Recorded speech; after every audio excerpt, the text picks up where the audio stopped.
मितवा चाचा और उनका आम का पेड़। गांव के एक कोने में एक पुराना आम का पेड़ खड़ा था।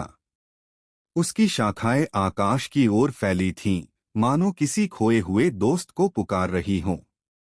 यह पेड़ किसी साधारण पेड़ की तरह नहीं था। यह गांव के सबसे बुजुर्ग मितवा चाचा की जिंदगी का अहम हिस्सा था। मितवा चाचा अब बूढ़े हो चले थे, पीठ झुकी हुई, सफेद दाढ़ी और माथे पर गहरी झुर्रियां। लेकिन उनकी आंखों में अब भी एक चमक थी, वो चमक जो किसी अपने से मिलने पर आती है। और उनका सबसे अपना यही आम का पेड़ था। जब मितवा चाचा मात्र 10 साल के थे, तब उनके पिता ने उन्हें एक आम का छोटा सा पौधा लाकर दिया था। इसे अपने बच्चे की तरह पालना, उन्होंने कहा था। चाचा ने उसे रोज पानी देना शुरू किया, उसके पास बैठकर कहानियां सुनाना और उससे बातें करना, जैसे वो कोई जीवित साथी हो। वर्ष दर वर्ष पेड़ बड़ा होता गया और उसके साथ मितवा चाचा का रिश्ता भी गहरा होता गया। जब चाचा को पहली बार स्कूल में डांट पड़ी थी, वो रोते हुए उसी पेड़ के नीचे आकर बैठ गए थे। जब उनकी पहली कविता स्कूल में पढ़ी गई, तो उन्होंने सबसे पहले यही पेड़ उसे सुनाया था। समय बीता, मितवा चाचा जवान हुए। गांव में जब बिजली नहीं थी, तब गर्मी की रातों में वे इसी पेड़ के नीचे चारपाई डालकर सोते थे।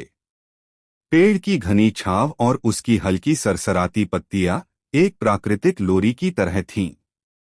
उन्हीं दिनों उन्होंने गौरी से प्रेम किया था। जब वो गौरी से पहली बार मिले, तो वो भी इसी पेड़ के नीचे था। आम के झूले पर बैठी गौरी और मितवा की आंखों में बसी वो मासूमियत, मानो पेड़ ने ही इस प्रेम को आकार दिया हो। जल्द ही दोनों का विवाह हो गया और पेड़ साक्षी बना उनके नए जीवन का। समय ने करवट बदली। मितवा को नौकरी के लिए शहर जाना पड़ा।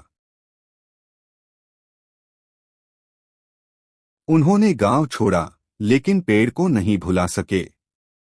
हर छुट्टियों में वे लौटते, पेड़ से लिपट जाते, जैसे कोई अपने पुराने दोस्त से मिल रहा हो। गौरी के गुजर जाने के बाद चाचा फिर से गांव लौट आए। उनका अकेलापन इस पेड़ ने बांटा।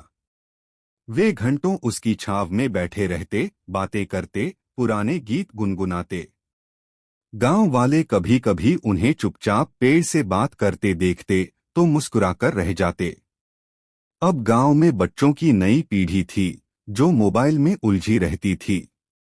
लेकिन मितवा चाचा ने ठान लिया था कि वो इस आम के पेड़ से बच्चों का भी रिश्ता जोड़ेंगे। उन्होंने पेड़ के नीचे एक छोटा सा पुस्तकालय बना दिया, आम पुस्तकालय।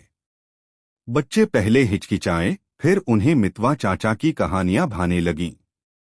इस पेड़ में जादू है, चाचा कहते, जो भी इसके नीचे बैठकर पढ़ता है, वो बड़ा आदमी बनता है। धीरे धीरे बच्चों का आना जाना शुरू हुआ और पेड़ फिर से जिंदा दिल हो उठा। एक दिन चाचा नहीं आए। 2 दिन बीते, तीसरा भी गया। चौथे दिन गांव वालों ने पाया कि मितवा चाचा पेड़ की जड़ के पास चुपचाप लेटे हुए थे, आंखें बंद, मुस्कान होठों पर। उनका जाना भी उसी के पास हुआ, जिसे उन्होंने जीवन भर संजोया था। गांव वालों ने निर्णय लिया कि मितवा चाचा की समाधि इसी पेड़ के पास बनेगी। आज भी जब कोई बच्चा उस आम के पेड़ के नीचे बैठकर किताब पढ़ता है, तो हवा की सरसराहट में मितवा चाचा की आवाज सुनाई देती है। अरे पढ़ ले बेटा, ये पेड़ तुझे सपने दिखाएगा।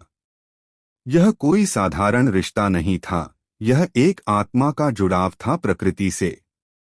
मितवा चाचा और आम के पेड़ का यह अनोखा रिश्ता हमें सिखाता है कि अगर हम दिल से किसी को अपनाते हैं, चाहे वो इंसान हो या पेड़, तो वो रिश्ता उम्र भर साथ निभाता है।